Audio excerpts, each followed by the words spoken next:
Ndikulandileni abale okondedwa kuli lingaliro la mmawa wa lero, mmawa pa 16 Juni 2022. Okondedwa, mmawa wa lero tipitirizabe kuphunzira mawu a Mulungu pamutu omwe uja onena kuti kutangwanika ndi machitidwe a zauzimu kuti wanthu aziziona, koma chonsecho sumvera Mulungu ndi kutaya nthawi chabe. Kumvera kumaposa nsembe zopsereza. Changamukani. Ndipo okondedwa, mmawa wa lero ndi phunziro namba 7 limene uchokera pa uthenga wabwino wa Mateyu 21 kuyambira ndime ya namba 28 mpaka ndime ya namba 32. Mawu a Mulungu mchichawo cha lero akuti, kodi muganiza bwanji? Panali munthu wina anali ndi ana amuna awiri. Anapita kwa oyamba nati, mwanawe pita kagwire ntchito lero m'munda wamphesa. Iye anayankha kuti, sindipita. Koma pambuyo pake anasintha maganizo napita. Kenaka abambowo anapita kwa mwana winayo nanena chimodzimodzi. Iye anayankha kuti, ndipita abambo, koma sanapite. Ndani wa awiriwa anachita chimene abambo wake amafuna? Anamuyankha nati, woyambayo. Yesu anawawuza kuti, ndikukuwuzani zoonadi kuti amisonkho ndi adama akulowa mu ufumu wa Mulungu inu musanalowemo. Pakuti Yohane anabwera kwa inu kuti akuonetseni njira ya chilungamo, koma inu simunamukhulupirire iye. Koma amisonkho ndi adama anamukhulupirira. Koma ngakhale munaona izi, simunatembenuke mtima ndi kumukhulupirira iye. Ameni. Okondedwa, mwa mawu a Mulungu amene tawerengawa titsogozedwa ndi kulingalira kotere kunena kuti machitidwe a munthu ndiwo amaonetsera ngati iye ali womvera Mulungu kapena wamwano. Ameni. Machitidwe ndi amene amaonetsera kuti kodi iweyo pa zimene Mulungu amanena umamvera.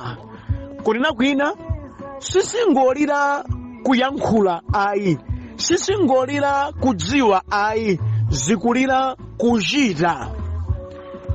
Machitidwewo ndi amene amaonetsera kuti utamva, unamvera zimene wamvazo, ndipo chionetsero chakuti wamvera zimene wamvazo ndiye machitidwewo. Zambuyezo okondedwa, sikungokhala du kumvera wina wake akuyankhula ndiye kuti iweyo wachita chimene wanichanenedwacho ayi. Ndichifukwa mupeza kuti anthu ambiri amatha kumamvera mauthenga osiyanasiyana owaletsa zinthu zambiri, koma mpaka na pano adakachitabe zimene adamva kuti zimenezo nzoyipa. Pa Zambuyezo sikungonyamuka pita chati chikangokhala chete ayi, koma kuti zimene zanenedwazo iweyo ukuzichitadi. Machitidwe ndi amene amaonetsera kunena kuti wamva kapena ayi sudamvere zimenezo. Munthu amene wauzidwa kuti uku musapite, anafunika kuti ngati wamvera asayendedi, asapitedi. Koma munthu amene wauzidwa kuti uku musapite, iye nkutenga sitepe yakupita. Ndiye kuti kupitako, machitidwe amene waonetsa pa kupitako akutanthauza kuti sadamvere chimene chinanenedwa chakuti asapite. Izi zikuonetsera poyera kuti pa nkhani ya Mulungu ya mawu ake sizimangoonekera mpakamwa pamene munthu akuyankhula ayi, koma zimaonekera ndi machitidwe. Mutamva mwachita. Kuchitako kudzikhala chionetsero chakuti mwamva. Chifukwa mudzikhala ndi chifukwa ndikuchita izi popeza ndidauzidwa izi, ndikuchita izi popeza ndikumvera izi, ndikuchita izi popeza Mulungu adandiuza izi. Chimenecho ndicho chofunikira abale wanga. Okondedwa, dziwani kuti kuyankhula modekha ndi mwaulemu sindiko kumvera, popeza alipo ena ochita zomwezi koma ali amambala oopsa zedi. Kungodziveka kaulemu, ndichita zimenezi, mawu a Mulungu amatere. Kuyankhula modekha pang'ono kuti zimveke bwino sizitanthauza kuti ochita zimenezi ndi alula kumvera ayi. Alipo ambiri amatha kuyankhula modekha, amatha kumaoneka ngati kuti iwowo koma ali kuchita bwino, koma afufuzeni ngati pali zigawenga zimenezo, ngati pali amambala ndi amenewo.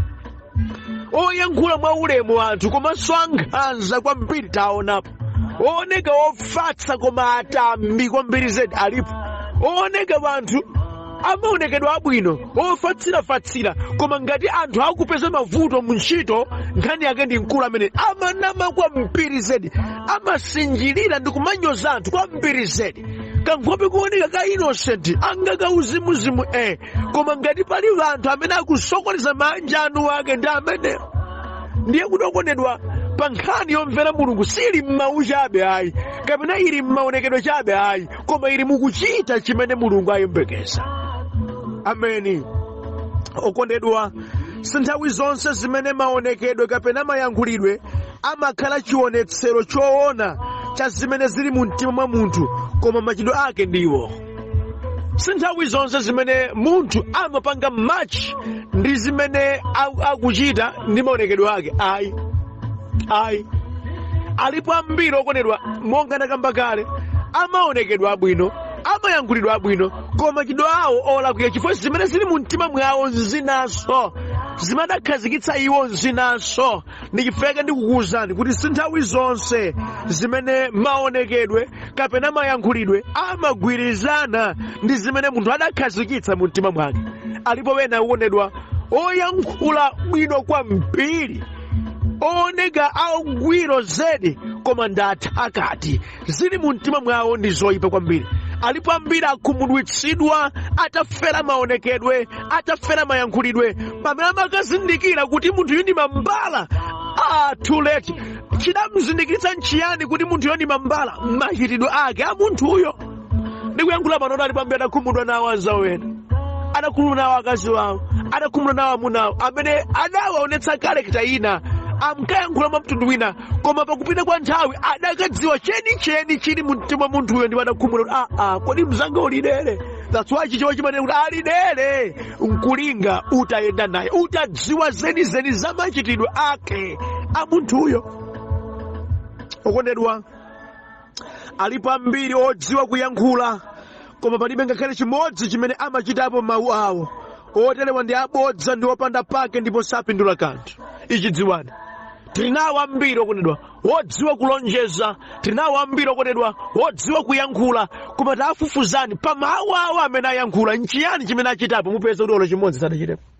Oterewa tisanamizanepo pano ndi anthu abodza kwambiri zedi, abodza kwa basi ndi opanda pake, ndipo mathelo awo amakhamvisa chisoni fa sapindula pakena kalikonse. Kuli ngati kungozinamiza wekha nanga opindula chiyani unena zina uchita zina. Ichi ndiye chiphamaso, ichi ndiye chinyengo. Okondera pa mawu a mulungu amene tawerengawa akuonetsera za nkhani ngati imeneyi yakuonetsera kunena kuti panali ana awiri. Yesu akutero kholo lidauza mwana wina, mwana wanga pita lero kagwira ntchito munda wamphesa. Mwana adakana, sindipitako. Koma atalingalira bwino, ndachita chija ndalakwitsa. Kufuna kwa kholo langa nkuti ine monga mwana wawo ndipita ndikagwire ntchito. Iye ugesada kauza abambo ake kuti ayi abambo nasina maganizo ayi. Popeza abambo ake amafuna kuti akagwire ntchito adanyamuka atasindika maganizo nkukagwira ntchitoyo monga makufuna kwa abambo wake. Nde bambo ataona kuti mwana uja wakana, popeza atamuuza kuti pita sada atanena potsindika isindipitako, adapita kwa mwana wina namuuza mawu, iwe kagwire ntchito lero munda wamphesa. Iyeyi akuyankhula mwa ulemu kwambiri, bambo wanga pa mawu anuwa ine ndipita, koma sadapiteko. Nde Yesu akufunsa akuti mwa awiriwa ndi ndani adachita chifuniro cha atate wake? Zikuchita kuonetseratu kuti zomwe ndakhala ndikukulalikirani okone kunena kuti kumvera Mbuye si m'mawu chabe kapena m'maonekedwe chabe ayi, koma kuchita. Omuyankha akuyankha straight amene adakachita chifuniro cha bambo wake ndi amene adapita kumunda, popeza ngakhale pa mawu ake adaonetsa kukana koma atalingalira bwino adapita. Funso lina nkuti kodi bambo wawo anawo amafuna chiyani? Yankho pafupi, bambo wawo anawo amafuna kuti mwana wawo apite akagwire ntchito. Tsono uyu adapita kukagwira ntchito ngakhale kuti poyamba ndi pakamwa pake adaonetsa kukana kuti sapitako. Okondedwa, nkhani si mawu, nkhani ndi machitidwe. So mistake ya anthu ambiri pakumvera Ambuye yagona kuti amakonda kuyankhula koma sachita. Ili ndi vuto, iyi ndi nthenda pakati pana Mulungu komanso mdziko. Tachuluka ndi anthu ongodziwa kubwebwetuka, ongodziwa kuyankhula, koma ine monenetsa zochita zawo sizipangana match ndi mawu awo. Tinawo masuti talkers akondedwa, anthu odziwa kulonjeza, anthu odziwa kupereka chiyembekezo, koma nthawi ikupita palibe chimodzi chimene achitapo. Ndeoterewa ine ndikuwatcha kuti anthu abodza ndopanda pake, anthu ongotaya nthawi kwambiri zedi, ongozunza wanthu nkumvera koma zokambiro zake zachabechabe, chifukwa mawu amakhala ndi mphamvu akachitidwa. Ngati mawu sanachitidwe ndi kuti munthu ndi wabodza. Alipo anthu ambiri mu mpingo lero amene amakwanitsa kuyankhula zambiri zoti achitepo koma sachita. Alipo ambiri lero amene akukwanitsa kumvera mawu a Mulungu m'mafoni mwawo, kumvera mawu a Mulungu m'mawayilesi, kuonera pa televishoni, koma tafunsani muzamva zonsezi mwachitapo ziti zoonetsa kuti mwakhala mukumvera mawu a Mulungu? Mupeza kuti chimodzi palibe. Ndiye kuti anthu awo amene sachitapo kanthuwa samvera. Angoraya nthawi palibe chimene akuchita. Ndichifukwa ndikufuna ndikupewetseni kuchimenechi. Musangokhala wanthu oduduka pa Zambuye, musangokhala wanthu achionetsero chabe koma osachitapo kena kalikonse. Ayi, ine ndimati monga takati kuphunzira mawu a Mulungu kwa nthawi yayitali, ndiye timachita zimene taphunzirazo. Bwezi moyo wathu wauzimu utasintha, bwezi dziko lathu litasintha. Kungadakhala kuti zimene timayankhula ndi zimene timachita, bwezi tili patali, bwezi mabanja ambiri okondedwa ali patali. Akadakhala kuti zimene amalingalira, zimene amayankhula ndi zimene amazichita, bwezi ali patali. Alipo ambiri okondedwa amakhala ndi mapulani abwino, amayankhula zinthu zabwino, koma kuti azichite puwa, zochititsa manyazi kwambiri zedi. Oterewa ndi abodza. Ali ngati mwana amene adavomera kwa abambo wake, abambo mwanenazi ine ndichita. Andi bambo adapita mokondwera, andi bambo adapita ndi chiyembekezo kuti ndi mmene wandiyankhira, ndi mmene amayankhulira, ndi mmene nkhope yake imaonekera, mwana wanga womvera ndi ameneyi. Koma ndikuzeni, kuyankhula kwa mwana ameneyi kunena kuti ndipita sikumapanga reflect zimene zili mu mtima mwake. Pakamwa amati ndipita, mu mtima atamanga kale mfundo yakuti ine sindichita zimene. That's why ndikuwuzani unene kuti sinthawi zonse zimene zongoyankhula kapena zongoneka pa nkhope zimakhala chionetsero chenicheni cha mtima. Ayi, zimatheka munthu pakuza ndimakukonda, mu mtima anena mawu koma ndikukhaulitsa. Zimatheka munthu kubwera kunena mawu kuti alikongozeni ndalama ndikubwezani tsiku lakuti, koma mkati mwa mtima anena kuti ungoyerekeza opereka kuti sindzakubwezeni chekecheke phe, udzakhaula udzadziwanso. Ambiri akuyenda motero. Ndichifukwa Mulungu akufuna kuti iwo amene atsimikizika mtima kumvera achite chimene Mulungu anena. Moti Mulungu amadakayankhula mawu anthu nkuvomera kuti tichita, sikuti yambepo pomwepo kuti zamkhudza. Amadikira kuti ndione ngati muchitedi chimene ndinayankhula chija. Mukapanda kuchita zoti awo sadandimvere, mukachita kuti hede pamenepa nde mwakhozadi.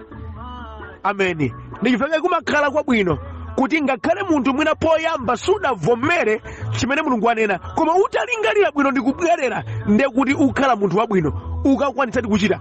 Mwana woyambirira amene poyamba adakana kuti ine sindipita, adakamba chaona cha mtima wake chifukwa chakuti samafunako, koma atalingalira bwino adapeza kuti ndikulakwa ineyo, ndikwabwino kunena kuti ndimvere zimene bambo wanga anena ndipo ine ndidzichepetsa ndi kukachita. Atakachita chimene chichi makolo akadavomera, adakondwera, zidakhala bwino. That's why unena kuti wakondedwa sikungoyankhula ayi, koma zikhale mukuchita.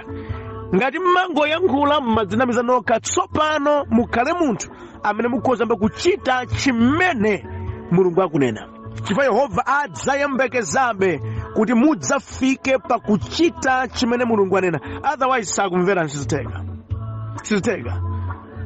Mudzagwira mtima wa Ambuye pamene inuyo mwatenga zimene Mulungu wanena ndi kuzika mu ntchito, ndi kuzichita zioneka kuti Mulungu anakamba ichi, inu mwamvera ndipo mwachichita monga mmene Mulungu adanenera. Chitsanzo tili nacho kondedwa, chitsanzo cha Nowa atamuuza Mulungu, Nowa, ine ndakwiya ndi mtundu uwu wa anthu, mwa ichi iweyo upange chombo chimene udzapulumukiremo iwe ndi a banja ako, komanso ndi nyama ziwiriziwiri, yayimuna ndi yayikazi. Mwa ichi kupanga kwake kwa chombo chimene chikuli motere, namfotokozera mmene ayenera kuchitira. Malemba amati Nowa adamvera zonse zimene Mulungu adazichita. Atamva mawu amenewa, kuti aonetsere kuti wamvera, adakayamba kuchipangadi, kukafunafuna izo ndi kuyamba kuchipangadi. Chimaoneka kuti chija Mulungu anena chija ndi ichi. Akamapanga ma measurements amatengera pamene Mulungu adanena. Mulungu akuti chikhale motere, mamita zake akhale motere, ndi kuchita nde mmene Mulungu anenera. Machitidwewa ndi amene akuonetsera kugonja kwa Nowa, ndi amene akuonetsera kumvera kwa Nowa. Kukadakhala kuti Mulungu wanena zina, Nowanso akakamba zina, ndi kuti bwezi Nowayi ndi wabodza, ndi wosamvera, opanda pake. Muli mbali okondedwa, pa zimene Mulungu amanena, mumamvera kapena ndinu wamuyano popeza simuchita? Tisapusitsanepo abale okondedwa. Munthu wina aliyense amene sachita zimene Mulungu akunena, ngakhale kuti amapita ku church, kaya amamveramvera uthengawo, koma uthenga umene amamverawo palibe olo chimodzi chimene amachitapo, ndi kuti samvera, sizimpindulira, amazenga zopanda pake, akuzona zopanda phindu. Ndikupanga ni challenge abale wanga, ngakhala mukumvera uthenga umene mwinanso ndakhala ndikukupatsani kwa nthawi yayitali, ndi ziti zimene mwachitapo zoonetsera kuti mukumva zimenezi? Ngati yankhulani nena mawu kuti palibe, ndi kuti simumvera, n'kwabwino kukhala chete popeza palibe olo chimodzi kuchitika. Ndipake Yesu akupereka uthenga unena kuti akuluakulu inu, kuyambira nthawi ya Yohane ngakhalenso mungakere pano, uthenga ukamamveka adama akaulandira akumasiya dama lawo ndi kumalowa mu ufumu wa Mulungu. Amisonkho akuba akaumva uthenga umenewo akumasiya zakuba zawo ndi kumalowa mu ufumu wa Mulungu. Koma inuyo muli chete, amene wakumalowa mu ufumu wa Mulungu pamaso panu inu nkumawaona, koma palibe chimene mukuchitapo. Ayi, sitsoka kodi limeneli chikuchitika nchiyani? Mawu amodzi omwewa amene akulalikidwawa, ena akuthandizika, ena sakuthandizika. Nkhani iliponena kuti ena akumvera pamene ena sakumvera chimene Mulungu akunena. Okondedwa, umafika pokhala bwezi la Mulungu pokha iweyo wamvera chimene Mulungu ali kunena. Ngati sumvera chimene Mulungu akunena, pali tsoka lalikulu kwambiri zedi. Mulungu ayembekeza kuti iweyo umvere. Mulungu sayembekeza kuti muzingoonelera. Yesu akuwauza anthu akuti inu pamaso panu adama alowa mu ufumu wa Mulungu, pamaso panu zikupezeka kuti anthu akuba alowa mu ufumu wa Mulungu, koma inuyo muli chete, simukumvera chimene Mulungu akunena. Munthu wina aliyense amene sachitapo kanthu pa mawu amene Mulungu anena, sapindulaponso kanthu. Musadzinamize, ndali pomwepo, mauthenga ndimamvera daire, apa zimatere.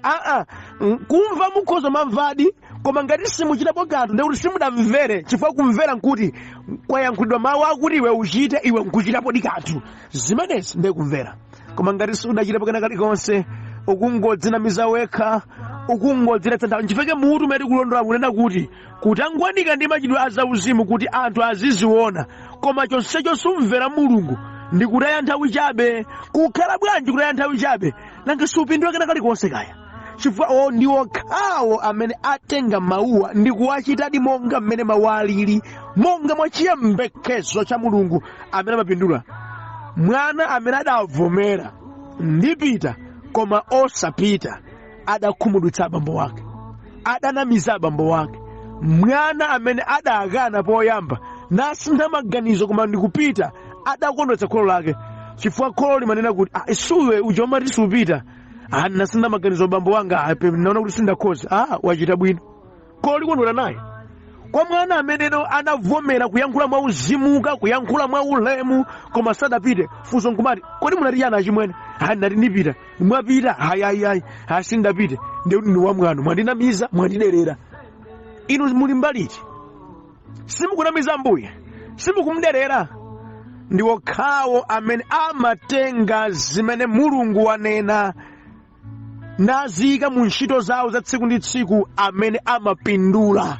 Iwo amene amangoyankhula namanamiza maonekedwe koma osachita, akungodzitayitsa nthawi, chifukwa akubala chikhumudwitso pa nkhope ya Mulungu, chifukwa akuoneka ngati kuti akumvera koma chonsecho sakumvera kanthu. Okondedwa, musakhale inu ochita zotere. Bwanji musinthenso maganizo ngati mwana woyambani, kuti mwina kapena poyamba mmatengeza masewera za mawu a Mulungu, koma tsopano munena mawu kera kati konse kumene mawu a Mulungu anena ine ndidzachita, ndikumachitadi, kumazionetsa kuti ndikuchita ichichi pomvera mawu a Mulungu, ndikupereka izi pomvera mawu a Mulungu, ndikupemphera pomvera mawu a Mulungu, ndikuvala motere pomvera mawu a Mulungu, ndikuchita izi pomvera mawu a Mulungu. Zilowe mu ntchito zanu, zizionekera. Machitidwe anu azionetsera chifukwa chakuti mumamvera Mulungu. Popeza ndamva izi kwa Ambuye, that's why ndikuchita izi. Machitidwe anu azipangidwa push ndi mawu a Mulungu. Popeza Mulungu adatere ine ndikuchita izi. Ndezofunikira ndi mmene ana a Mulungu amene akuyendera. Talingalire ndi zoterezi mmawa wa lero, ndipo Ambuye akuwunikeni zochuluka. Madalitso kwa inu tsiku lopambana. Chifundo cha Mulungu chikuthandizeni kuti tsopano mukhale munthu wotenga mawu a Mulunguwa ndi kuyamba kuwachitadi, kuonetsera kugonjera Mulungu wakumwamba. Ambuye akudalitseni. Amen.